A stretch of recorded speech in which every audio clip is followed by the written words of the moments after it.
So, we have another video by Saintontas here. Obviously, if you don't know, Saintontas is a very great Wuthering Waves content creator. We've covered him a lot on this channel, so sorry for absolutely milking your videos, Saintontas, but they are good, so that's why we're doing it. Today we're going to be reacting to this video called The Best Grind in Gacha Gaming. Now, I'm assuming that he's referring to Wuthering Waves. Maybe he's not, but we'll have to see in the video. Hi, YouTube. Yes, hi, YouTube.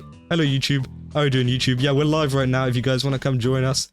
So yeah, that'll be down in the link in the description below. But let's get into this video. Let's get into it. When it comes to gacha games, Oh my you're God, almost always meant to make sacrifices to get everything you want. With limited currency to pull on banners, you oftentimes can't get every single character. That was the most horrible thing to watch. I don't know if you guys have ever seen this video of Tectone pulling for, was it Hutao's weapon? No, was it Hutao's weapon? I think it was Hutao's weapon, Stuff of Homer, yeah.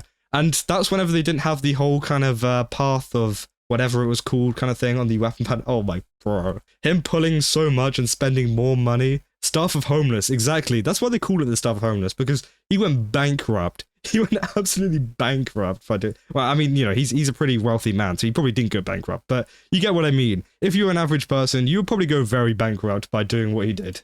Weapon without shelling. And the thing is, as well, he could have just stopped like any other person, but I think he just wanted to double down on his point and just kept going and kept going. Gem gods hated him back then, yeah. And then he forced Genshin Impact to actually make a change. Oh my god, it's the SO guy. Yo, hello, how you doing? Oh my god, bro. Cost more than my mortgage. Exactly. Bro spent so much money, it's insane. Out a bit of cash. With time-gated resources like energy, resin, or wave plates, you can't build... And we've already gone through the conversation of wave plates and echoes. Oh my god, bro. Every single character or weapon you want without waiting for the clock or continuing to shell out that cash. And when it comes to every other material in the game, those used for crafting, cooking, or sometimes even character ascension itself, you can't grind those without spending one of the most expensive resources in... He did say he made more money from the video about it, so he's fine. Yeah, I did think, I thought I saw that. That's actually pretty decent though, making money back from just doing that. He got so much attention for it, and now, like, you know, he gets the money back for it too. Not just Gacha Gaming, but gaming as a whole. Your time. Forcing your players to do things they don't actually want to do as a prerequisite for the things they do for example, mint picking. Want to do sours your overall experience. And there's one gacha developer in particular who has recognized where these pitfalls are and have made actual meaningful changes to fix them. When Wuthering Waves launched way back on the 22nd of May, it didn't have half the features. Damn. That just made me think, like, that's not like a important point in the video or anything, but that just made me think, the 22nd of May? Bro, that feels like forever. It feels like the game's been out for like years, but it hasn't. Oh my god. Mechanics. It's probably because of all of the really good changes they've made so far, and it feels like, you know, obviously with like Hoyoverse and stuff like that, they make changes so slow that it feels like it's taking forever, because again, it is taking forever. They take months to do it. But with Wuthering Waves, they're literally making changes on the fly, going, so it feels like it's been so much longer when it actually hasn't. Of the present, so many changes you think it was longer, exactly. That have done away with all of the major issues players were experiencing. And now, it's clear. Wuthering Waves has some of the best farming and grinding in gacha gaming. And today we'll be taking... It hasn't. The update has just been slower, but also much more massive in scale. Yeah, exactly. They reached the level of 5 years in 6 months. Yeah, exactly. I think that, you know, QOL Games have done a very good job of catching up to Hoyoverse, and in terms of like gameplay and everything like that, they've done a very decent job. To break down everything QOL's done relative to its competition to make this the case. This is what developers listening to their player base looks like. And for many players who have never experienced care like this before, it's one of the most beautiful things they've ever seen. As always, if you're enjoying this content, please... Coming from like Genshin and places like that, and then experiencing like the kind of care of Wuthering Waves must be like an absolute insane experience for a lot of players. Like, imagine coming from imagine just being like a Genshin only player and then playing Wuthering Waves. Bro, I think all of those people have just gone to being Wuthering Waves mains now, because obviously I've had some experience with other Gacha games, so I do know like how the rewards were like, so it wasn't that much of a shock that Wuthering Waves was doing really good in that kind of aspects. But yeah, imagine being a Genshin only player coming over to the game. It'd be insane. I've been really feeling the pain of echoes because I just keep rolling in the trash. Yeah, I do think that's a big issue. And obviously he goes and talks about the best grinding in Gacha Gaming. Maybe he does bring up, again, I don't like to kind of bring up points before he's made them in the video, but maybe he does go over the couple of issues as well. but I do think that the echoes are a kind of lower point of the grinding system in Wuthering Waves. But overall, with the collection and everything like that, and actually being able to level up your characters fast, it's actually pretty decent, I'd say. Honestly, saying WuWa is Genshin copy feels like an insult at the moment. Yeah, no, exactly. Please hit that like and subscribe button. One of the greatest features that Kuro added to streamline farming in version 1.4 was something that players had been asking for since the launch of the game. Incentives and rewards for repeatedly clearing the Illusive Realm. This game mode is easily one of the most replayable experiences in the game, with so many different characters and combinations of upgrades that make all of your runs, as long as you're fully utilizing this massive roster of characters, completely different from. Yeah, I don't know if this was made before the actual update that came out. Wait, when was this actually uploaded? 2 days ago. Okay, so I think this is after actually the update, but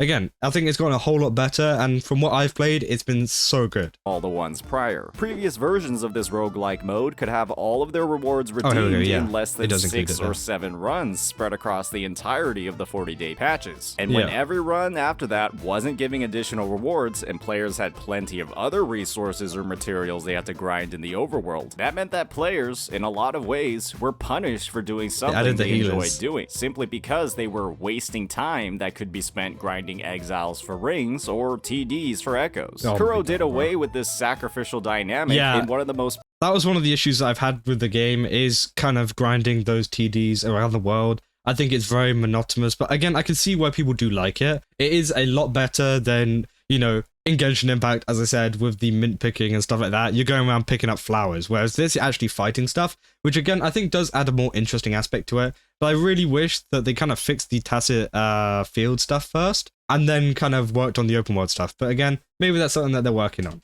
I think it's a good option over doing tacit field / domains. Yeah, it's definitely a good alternative option. Player-friendly ways possible, giving rovers the opportunity to claim up to 12 weekly rewards consisting of everything you could dream of. Okay, I see what you mean about all the echoes. Whoever said about that earlier. Every overworld essential material, and perhaps most importantly of all, every type of mob upgrade drop. What this meant was that for the average player who wasn't trying to min-max every character's echo build or level up every character to 90 as soon as possible, the Illusive Realm could be a complete substitute for any grinding they needed to do in the overworld. When farming mobs like exiles were widely considered one of the most inefficient and unrewarding activities in the game, with the only. Yeah, I do think there are like kind of things in Wuthering Waves are very inefficient. Like there are things like, you know, farming these kind of enemies, which do give you some rewards, but again, it's not the most optimal way of doing it. But you do get to that point in Wuthering Waves sometimes where you've done all the other stuff that you possibly can, that, you know, maybe you don't have the right materials,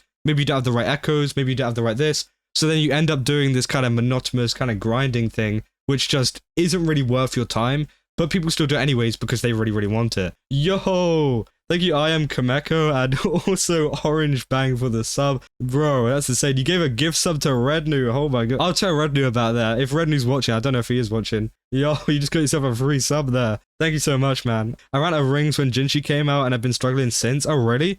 I haven't really had an issue with that kind of stuff. I think talent materials have actually been pretty decent, and like things like that.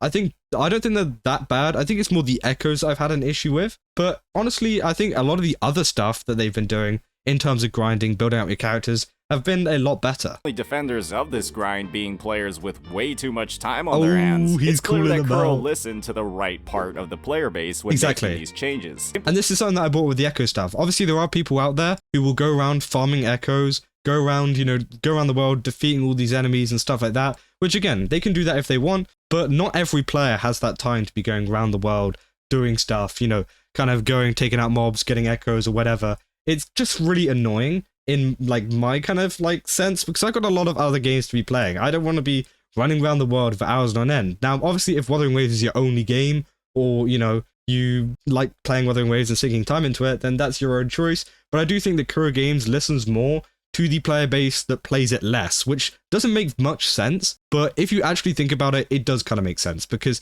you know, a lot of the players that do enjoy the game and kind of speak out for it are the ones that actually play the game less. Like, obviously, for example, you guys all know Tectone. He's a little bit of a gacha tourist, and even he says that himself. You know, you just go around, play whatever kind of, you know, game you want to. Then he, you know, just does other stuff. So again, it's very, very cool. Well, I also have the majority of characters built and max talent 10. Oh, damn. Okay, that's That's pretty good to be fair. A far more time efficient and engaging way of progressing their roster. And the best part about all of these weekly rewards, okay, I think I do need to play this event then, because I haven't played it fully. That actually looks really cool. Loved endlessly roaming the overworld, clearing it of all its spawns, be it enemies or fragrant herbs, could keep on doing those exact same things. All they did was provide an option for players who didn't have that much time to dedicate to the game on a daily basis. But even I think that's something that they've done good. Like, don't get me wrong, but I do think it does need to be tweaked a little bit so that you do get good rewards from it, you know? Because sometimes you just end up with nothing by doing the quick thing, whereas you could end up with a little bit more by grinding longer, which does feel a little bit bad as a player who doesn't play it like as much.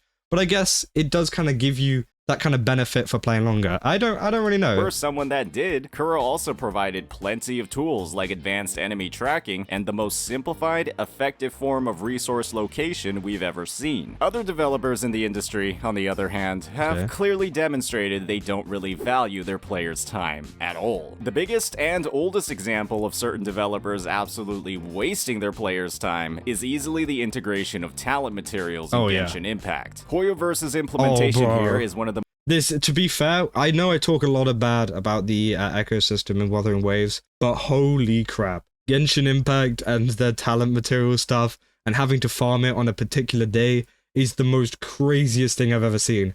Having to wait days for like, you know, you have to like mark it on your calendar. Ooh, Tuesday's the day that I can farm my talent materials for Farina. Like, bro, why? Like, it doesn't make any sense. Just let them do it whenever they want. And obviously this is a way that Genshin Impact keeps you playing for longer, which is the difference between the two companies and the two games. Wuthering Waves, they respect your time. They have options for you if you want to go play for longer, and they also have options for you if you don't want to play as long. Whereas Genshin Impact, they're like, okay, how long can we actually keep this guy really engaged, keep this guy, you know, spending all the money and, you know, leveling up all their characters and stuff like that. Because again, they just want to do that in general, and that's the same with a lot of other stuff too, with the story, with everything like that. Obviously, we had the Aranara quest, which took forever. And people still played it. I still played it because it gave you free Primogems. But again, it's just all about keeping you there and keeping you on. But in actual fact, you don't really need to keep a person there for that long to keep them engaged with the game, which is what Wuthering Waves have kind of figured out. You can't even compare. I have crit rate and crit damage on every Echo on Shorekeeper in a month. Damn, okay. Just like how you got to craft resin on the crafting table. Yeah, no, that's kind of insane. The condensed resin as well. I think that you should just be able to just do double like Wuthering Waves do, but the most dated and player-unfriendly in Gacha Gaming, with up to 3 arbitrarily assigned books, each available on a separate day of the week, applied by every region in the game. Knowing this, Genshin's talent development system is one of the most absurd, time-wasting headaches that any player could have experienced since 1.0, and with the devs' undying loyalty to this insanely dated system, that headache has you can buy the talent material Genesis crystals? only gotten Damn, I didn't even know you could do that. Worse with every new region they've added to the game. Unless you're willing to remember the now 6 different books that get cycled through every day of the week, I'd never even remembered that. Some kind of external resource or... Like, I'm gonna be real. For the amount that I talk about Wuthering Waves and stuff, I have played a lot of Genshin, okay? I've played a lot. I've played in the triple, probably the quadruple digits of hours. Probably even maybe quintuple. It's pretty bad. It's pretty bad, and I've played a lot, and I still don't remember whenever the talent material stuff comes out. No one is. Because again, you kind of get on the game, you're like, oh, shall I farm this today? Oh, well, I can't. It's on a Tuesday. And then you just go about with your day. You don't really memorize it. Third-party planning to even level your characters up and make them usable in content. And we haven't even talked about talent material calendars, you know? The fact that Hoyoverse releases new limited characters or reruns on the days I know they all come out on Sunday. Yeah, Sundays. Yeah, that's the only one I remembered. Imagine taking the time to pre-farm your character to 90, but since Hoyoverse decided to grief you with their farming restrictions, you can't actually use that character until 2 days later because you didn't have any of their talent books. The fact that something like this... It's also like stuff like that whenever the character comes out as well. It's insane, bro. ...could happen in 1.x was ridiculous. And the fact that it can happen more than 4 years later, it's clear that the Genshin devs don't rank their players' enjoyment of the game very high on their list of priorities. And their commitment to one of the worst mechanics in Gacha Gaming across more than 4 years of service is pretty much all the evidence you need. Wuthering Waves, on the other hand, they solve their player base's issues with character pre-farming less than 6 months into their launch. Character farming has never been better in Wuthering Waves. It's been so good, like with the talents, with the ascensions and everything like that. Bro, it's been so good and I've really been enjoying it. But again, it is something that maybe they can work on with some other aspects, as I said, with the echoes. Compared to other games, I think Wuthering Waves honestly has one of the best. Obviously, if I compare it to other games as well, like Nikke and other games like that, which are slightly different and not like open world as like Genshin, because obviously people compare Genshin and WuWa because they have a similar kind of mechanic, you know, open world, fight enemies, 3D style. But in other games, I think they do have some good stuff too. It's just like Wuthering Waves compared to Genshin, I think it's so much better. Same, I was a day one player, lost my interest with how bad my gacha luck was and how bad the grind was. Like, you can't just make everything hard and annoying and expect me to stick around. Exactly. I think that, you know, that's a big reason why a lot of people quit Genshin. It sucks. And pre-release details for Camellia. With Kuro's Don't forget to combative log in on stance against Tuesday to leaks level up your announced in hotel, that's version basically what I'm 1.3, saying, yeah. many players worried that a lack of information on Ascension materials would create a sizable delay in how fast they'd be able to get new characters up and running. That desire for immediate gratification, in some players' eyes, outweighed the obvious damage that leakers and their illegal actions inflicted on Kuro Games. Not so the Kuro leakers, did man. what they do best. They satisfied every part of the player base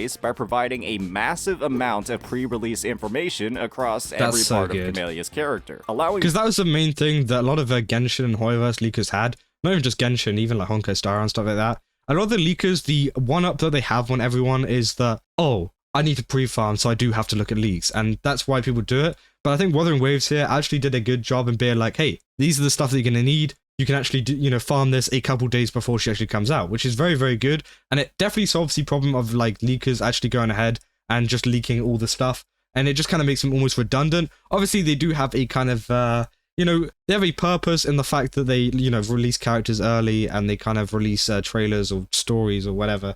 You know, whatever leakers kind of leak early.